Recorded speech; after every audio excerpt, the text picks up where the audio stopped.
Lazy, good-for-nothings who don't do housework or cook deserves a divorce. I'll demand $80,000 in compensation. Looking down at me lying in bed, Alexander suddenly blurted that out. Just when I thought he had come home, he's talking about divorce. Calling me useless for not doing housework or cooking. And claiming $80,000 in divorce compensation is absurd. Despite the fact that I've fallen ill due to the stress from Alexander. I had reached my limit with Alexander's unbearable treatment. But my body wouldn't move as I wished, and I couldn't even get up. I didn't want to let things go Alexander's way. With that determination, I forced a smile while still lying down. Fine by me. Alexander, not expecting me to agree to the divorce so easily, had a look of shock spread across his face. There's no turning back now. I'll make him regret all the times he's belittled me. My name is Amelia. I work at an IT company and I am turning 38 this year. Most of my work is remote and my days are busy but fulfilling. There are tough times, but it's a rewarding job. My friends from my student days often say, "It's amazing you can work so hard." It felt good to be respected for being so dedicated to my work. 2 years ago, I even started a family. I married my husband, Alexander. I met Alexander 4 years ago at a busy restaurant downtown, out for dinner with friends. As we were leaving the restaurant and walking. "Excuse me." I was approached from behind. I turned to see who it was. The man wore a shirt and a jacket, the epitome of a capable office worker. "You left this at the restaurant," he said, handing over a mobile phone. Which to my surprise was undoubtedly mine. "I'm sorry, thank you so much." "No problem, glad I made it in time. Hey, would you like to go to a pub with me?" Alexander, relieved to have returned the phone, unexpectedly invited me out. Surprised again, I glanced at my friends who were about to part ways. They gave me a go-ahead smile as if saying, "Please go. If you are okay with me, sure." Actually, I had messed up at work that day and still wanted to talk more.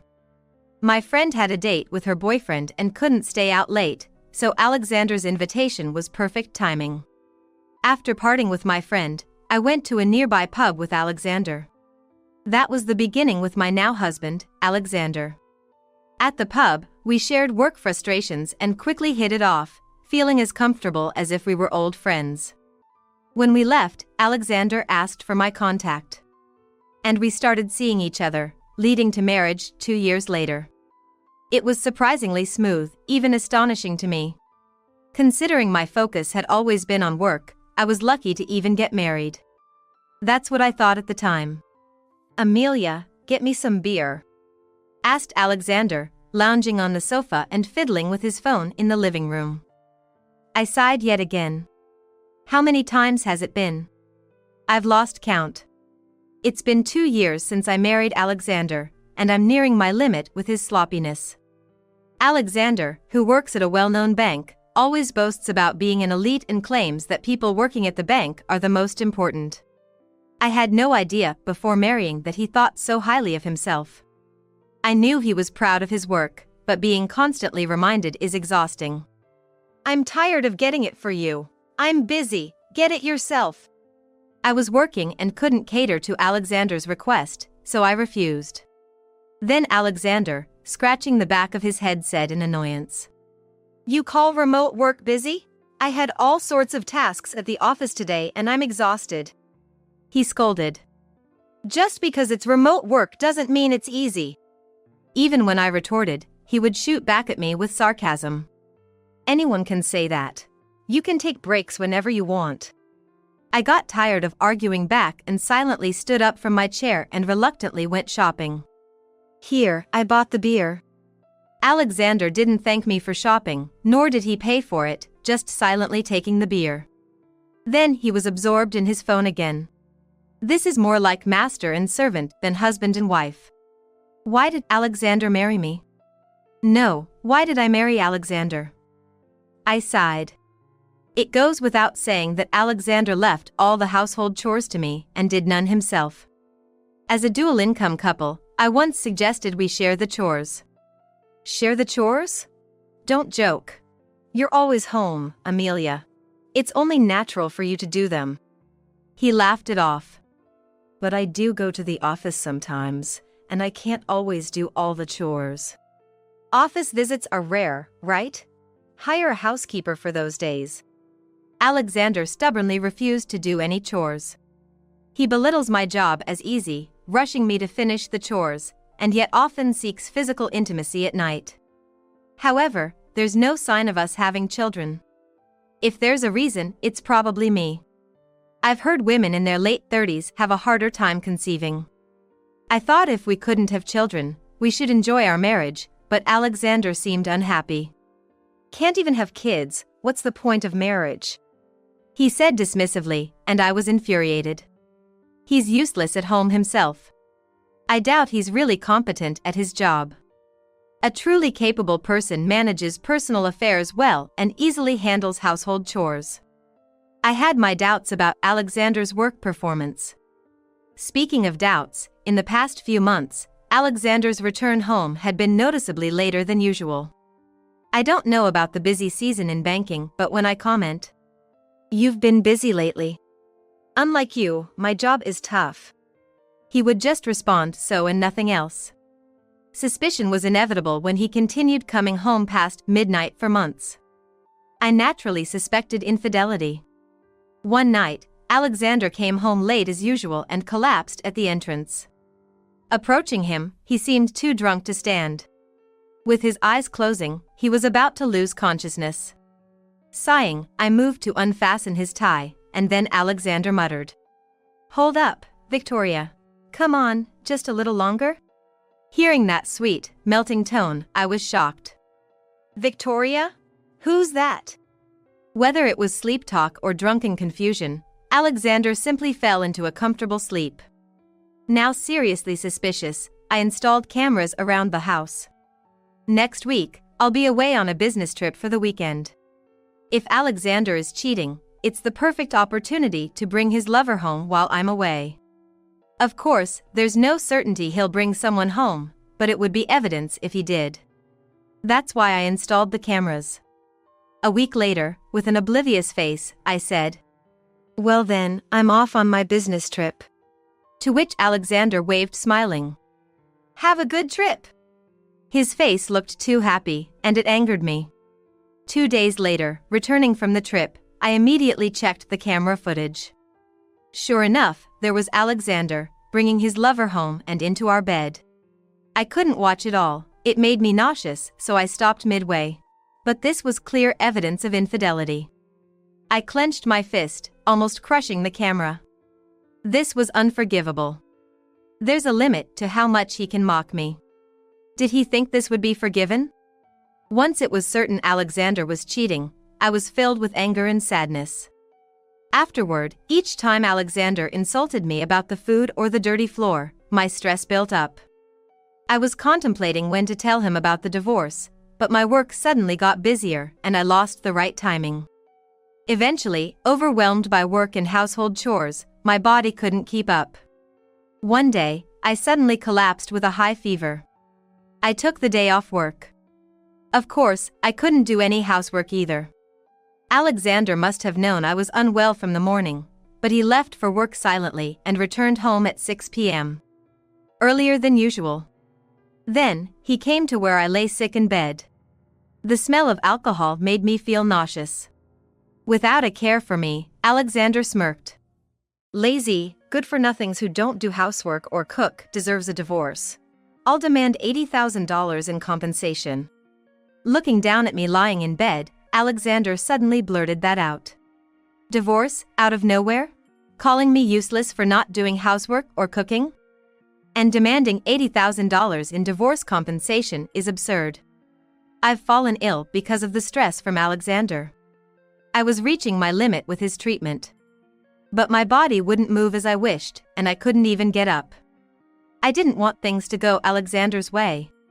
With that determination, I forced a smile while still lying down. Fine by me. Not expecting me to accept the divorce so easily, Alexander's face showed shock. There's no turning back now. I'll make him regret belittling me all this time. A few days later, when my fever subsided and I was back to normal, I first got the divorce papers. After signing my part, I waited for Alexander to come home. I'm home. That day, Alexander came back at 10 p.m. reeking of alcohol and a perfume I'd never smelled before. I confronted him with the divorce papers as he arrived. Please, let's get divorced. When I said that in a low voice, Alexander laughed mockingly and took the papers. Finally, I can be free. It was unclear if his sarcastic remark was for me or himself, but he smirked disgustingly. If he wanted a divorce so much, he should have prepared the papers himself, but he probably wanted me to bring it up. I was disgusted with his nasty character. I'll claim for compensation in the divorce. Thinking Alexander pathetic for expecting compensation after cheating. I didn't say anything there, just silently watched the divorce proceedings. The next day, I submitted the divorce papers and was finally free from being Alexander's slave. The divorce ended anticlimactically. But just divorcing Alexander wasn't enough to forgive him. I decided to take action for revenge against Alexander. Over several days, I packed my belongings.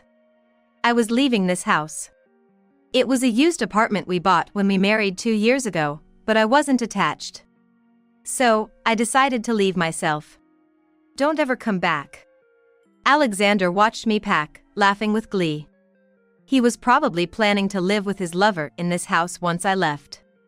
A nauseating thought, but the footage showed Alexander was quite smitten with his lover. Ignoring Alexander's words, I left the house with my belongings.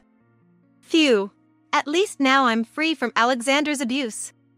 I sighed in relief. I immediately went to a real estate agent and got introduced to a property I could move into right away. It was a bit small, but the rent was cheap and it was a nice women-only apartment. I quickly finalized the contract for the apartment. I'd have to live in a hotel for about a week until I could move in, but that was fine. Afterward, I finished some procedures at the bank and checked into the hotel. All the while, I was plotting my revenge against Alexander. And the plan I came up with gave me goosebumps. That's it. This is the only way.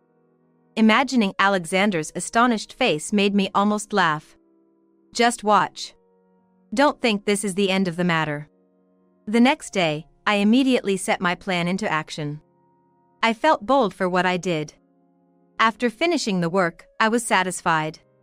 Afterward, life went on peacefully without any incidents. Being single again was so easy, not having to cook or do laundry for Alexander.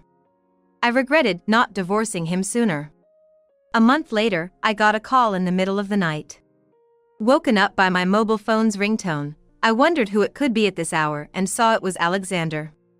I ignored it at first, but the calls kept coming. Ignoring it further would only disrupt my sleep. Reluctantly, I answered the call. Hello? I answered sleepily, hearing the sounds of cars and buses in the background. Apparently, he was outside. I waited for Alexander's reply, clearly annoyed at being woken up and subjected to the noise. Amelia, you finally picked up. What is this about?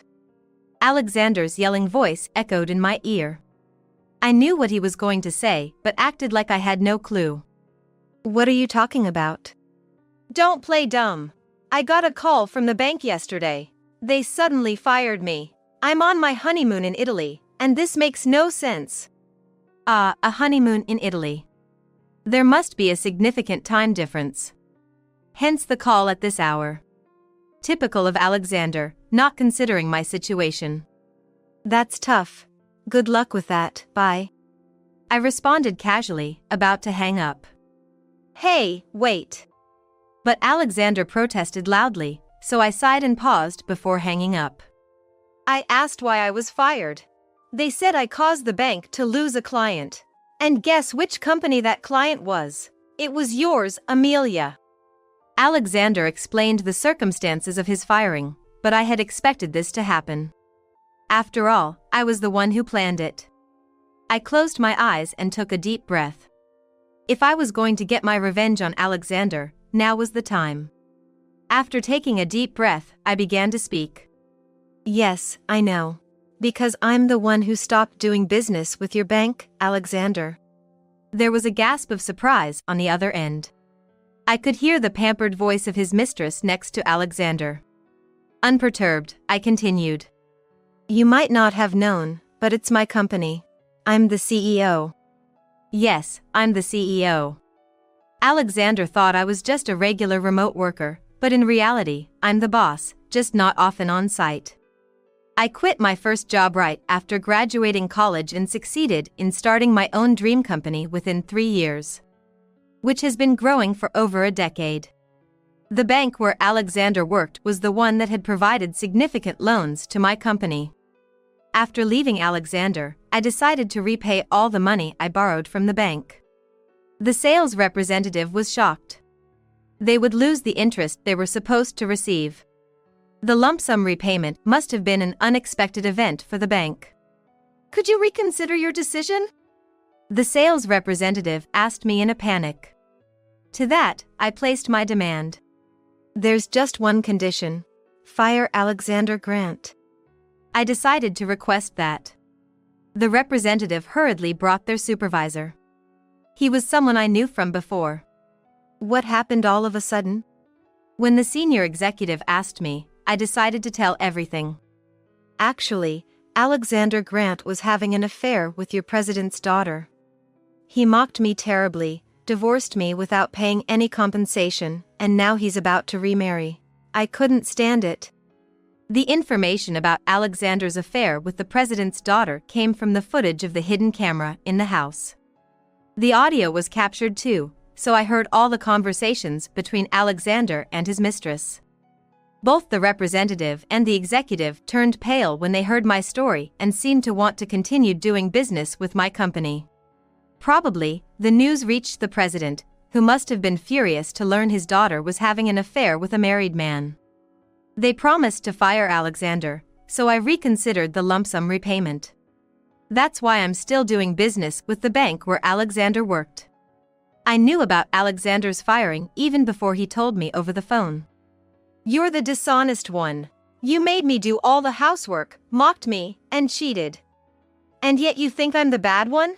Can't you see things ethically, Alexander? Is that what you call being an elite?